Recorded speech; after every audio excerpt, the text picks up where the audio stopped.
Hello everyone. हम आज पढ़ रहे हैं टेंस और सबसे पहला टेंस हमारा present simple. Present simple tense को हम हिंदी में पहचानते हैं ताहे तीहे तेहे। मतलब किसी भी सेंटेंस के लास्ट में अगर आपको जो वर्ब होती है उसमें अगर ताहे तीहे तेहे दिखता है तो वो होगा प्रेजेंट सिंपल। 12 टेंसेस होते हैं, 12 टेंस की अपनी अपनी पहचान है। और जैसे कि प्रेजेंट है तो चारों प्रेजेंट में सब्जेक्ट की ठीक बात पढ़ते हैं वर्ब की फर्स्ट फॉर्म। पूरी इंग्लिश में ये एससीएस का ऐसा रूल है जो इस टेंस के अलावा और किसी टेंस में नहीं होता है। तो इसका यूज हमें कब करना है? जब आपका सब्जेक्ट कैसा हो? सिंगुलर। सिंगुलर से मतलब एक। अगर सेंटेंस में आपको दिख रहा है कि एक ही व्यक्ति ही काम करने वाला, तो उसमें हमें वर्ब में जो फर्स्ट फॉर्म है उसमें एससीएस लगाना है। अभी सिंगुलर कौन कौन होगा? Like he, she, it. कोई एक नाम आ गया, एक नाउन आ गया, तो ऐसी कंडीशंस में आपको जो फर्स्ट फॉर्म है उसके साथ में क्या करना है? एस या ईएस लगाना है।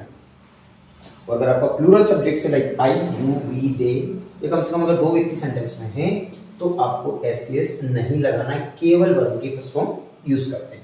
अब जो फार्मूला है मैं अंग्रेजी पढ़ाता हूँ। अब इसमें सबसे पहले जो सेंटेंस में काम करता है वो कहलाता है आपका सब्जेक्ट। फिर सेकंड नंबर पर आती है आपकी वर्ब, यानी कि सेंटेंस में काम क्या हो रहा है। तो ये हो जाएगा पढ़ाता हूँ, और जो बचे शब्द हो जाएगा अंग्रेजी। तो मैं मतलब आई, पीछे से आगे आते हैं सेंटेंस को ट्रांसलेट करने के लिए। मैं मतलब हो गया ये आई, देन पढ़ाता हूँ, टीच। अब हमने एस नहीं लगाया क्योंकि सब्जेक्ट कैसा है? प्लूरल। उसके बाद बच्चे शब्द में हो जाएगा इंग्लिश। सेकेंड है हम अंग्रेजी सीखते हैं। और इसमें सब्जेक्ट कौन हो गया? हम। फिर पीछे से सीखते हैं, ये आपकी एक्शन वर्ड है लर्न। और फिर बच्चे शब्द में हो गया इंग्लिश। यहाँ पे हमने एस नहीं लगाया क्योंकि यहाँ पर जो हमारा ये सब्जेक्ट है वो प्लूरल होता है, मतलब बहुवचन। बच्चे अंग्रेजी पढ़ते हैं। अब जो व्यक्ति काम करते हैं, कौन पढ़ते हैं? बच्चे, ये हो गया चिल्ड्रन। देन जो काम करते हैं लाइक पढ़ते हैं तो हो गया रीड। ऐसे नहीं लगाएंगे क्योंकि सब्जेक्ट कैसे हो गया? प्लूरल। फिर बच्चे शब्द में इंग्लिश। ये सारे प्लूरल सब्जेक्ट्स थे, इसलिए हमें केवल फर्स्ट फॉर्म यूज करना है। अब यहाँ आते हैं जब हमारा सब्जेक्ट सिंगुलर होता है लाइक वह रोज अंग्रेजी बोलता है। आखिरी के 2 अक्षरों से आपकी पहचान हो जाएगी कि कौन सा टेंस है। सब्जेक्ट हो गया आपका ही, फिर वो क्या करता है? बोलता है। इसको भी कहने बोलना, हमने इसको लगा दिया क्योंकि हमारा सब्जेक्ट कैसा है यहाँ पर? सिंगुलर। क्या बोलता है? इंग्लिश। फिर क्या बच रहा है? Daily. He speaks English daily. फिर नेक्स्ट है वह प्रतिदिन खेलने जाती है। सबसे पहले सब्जेक्ट कौन जाती है? वह। वह मतलब लड़की, लड़की के लिए होता है शी। फिर क्या होता है? जाती है। जाती मतलब गो, उसमें ईएस लगा दिया। जिस वर्ग पीछे एस एच ओ आता है उसमें ईएस लगाते हैं, बाकी सब में एस लगाते हैं। अब एस लगाया क्यों? क्योंकि सब्जेक्ट देखिए कैसा है? सिंगुलर। फिर इसका क्या है? खेलने। ये ना वाली वर्ब याद रखना, यहाँ पर टेंस के अकॉर्डिंग वर्ब आ चुकी है। ना वाली वर्ब जब भी आएगी हमें उसको टू के साथ ऐड करना, like to play. She goes to play, वो खेलने जाती है। शी गोज टू स्टडी, वो पढ़ाई करने जाती है। शी गोज टू डांस, वो डांस करने जाती है। शी गोज टू सिंग, वो गाने जाती है। तो बच्चे शब्द में देखिए राम शाम 5 बजे पढ़ाई करता है। ठीक है।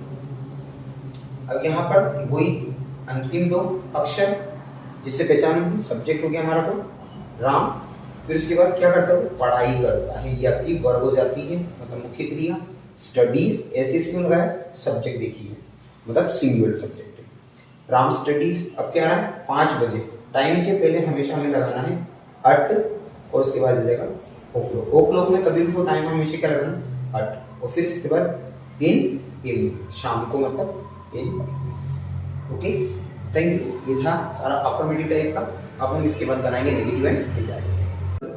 अभी हमने इसका बनाया था अफर्मेटिव, अब हम बनाएंगे इसके नेगेटिव और इंडायरेक्ट। ठीक है।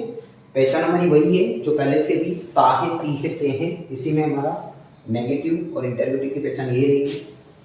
सब्जेक्ट की ठीक बात, हमारे पास 2 ऑप्शन है, डू और डस।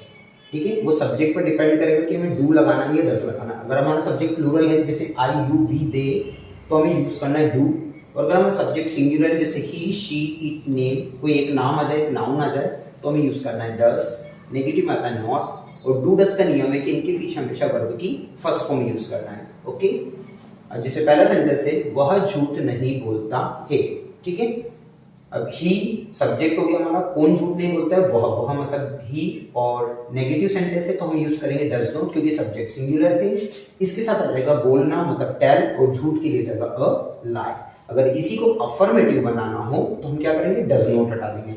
जब भी आप किसी भी क्वेश्चन में से डज हटाते हैं तो आपको वर्ब में एसीएस लगाना होता है, तो ये बन जाएगा ही टेल्स अ लाई। और ही टेल्स अ लाई का नेगेटिव बनाना हो तो ही does not tell a lie. ठीक है, हम समय बर्बाद नहीं करते हैं।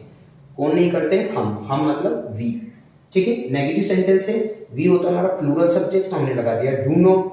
बर्बाद करना होता है वेस्ट, बचे शब्द में टाइम। अब इसी को हमें अफर्मेटिव बनाना तो सिंपली हमें केवल डू नॉट हटाना है, तो वी वेस्ट टाइम ये अफर्मेटिव हो जाएगा।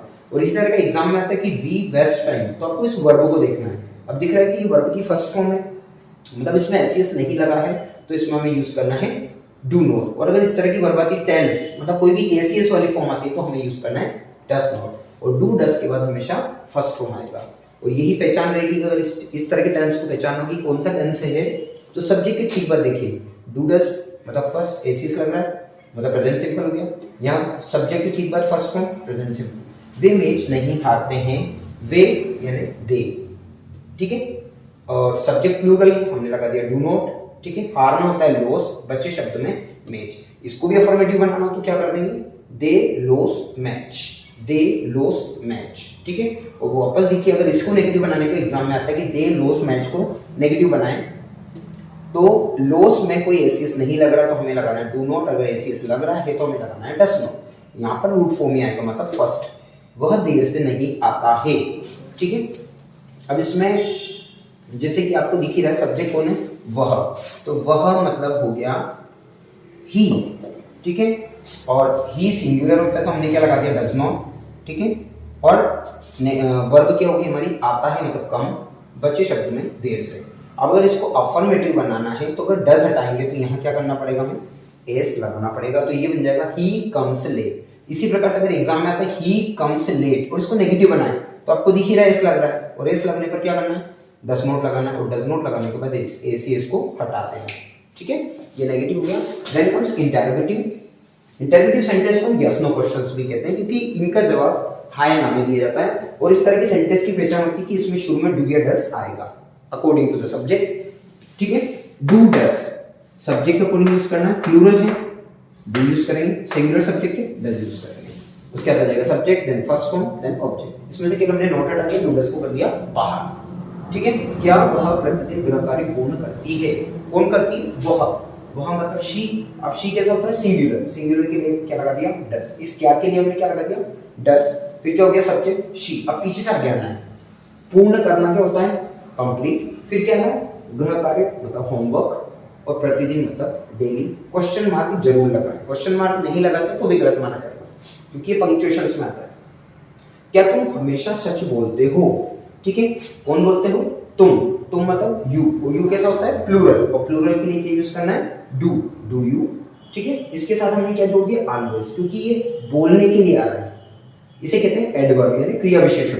तो डू यू ऑलवेज, फिर क्या बोलते हो स्पीक, फिर यहाँ आ गया द ट्रूथ, यू क्या पूरे हमने डू लगा दिया। अब आता है क्या राम और श्याम साथ साथ पढ़ाई करते हैं, कौन करते हैं, राम और श्याम। कितने हो गए, दो, और दो होने पर सब्जेक्ट कैसा हो जाएगा प्लूरल। ठीक है, और प्लूरल सब्जेक्ट के लिए हमें यूज करना है डू। देन सब्जेक्ट हो गया राम एंड श्याम, बीच में कभी भी प्रॉपर नाउन आता है तो हमेशा पहला लेटर कैपिटल होना चाहिए। देन पढ़ाई करते हैं देन स्टडी, और साथ साथ के लिए होता है टुगेदर देन क्वेश्चन। ठीक है, क्या बच्चे कठोर परिश्रम नहीं करते। अब ये इंटरोगेटिव तो है ही सही, लेकिन साथ में कैसा हो गया नेगेटिव। ठीक है, इंटरोगेटिव के साथ में कैसा हो गया नेगेटिव डू। अब चिल्ड्रन कितने, एक से ज्यादा बच्चे, डू चिल्ड्रन नेगेटिव भी है तो आपको इस वर्ब के पहले ही नॉट लगाना है, यानी सब्जेक्ट के बाद वर्ब के पहले, do children not work hard. ठीक है, क्या बच्चे कठोर परिश्रम नहीं करते। अगर आपको हिंदी में भी ट्रांसलेट करना है तो जैसे आपको डू डज शुरू में दिखा, आपके माइंड में आना चाहिए क्या, फिर सब्जेक्ट को लेना कौन, चिल्ड्रन, फिर पीछे से आगे है क्या बच्चे कठोर परिश्रम नहीं, और ये जो फर्स्ट फॉर्म लगाते हैं उसमें लग जाएगा करते हैं। क्या सीता गीत नहीं गाती है, इसमें इंटरोगेटिव भी है साथ में नेगेटिव भी है। सब्जेक्ट कौन है? सीता। सिंगुलर है, डस लगा दो। नेगेटिव है, नॉट लगा दो। डस, सीता, नॉट। और वर्ब के पहले लगाना है ना। गाती है क्या? सिंग। और गीत यानी ए सॉन्ग, और लग गया क्वेश्चन। ठीक है, डू डस से प्रेजेंट सिंपल की टेंस की पहचान करेगा।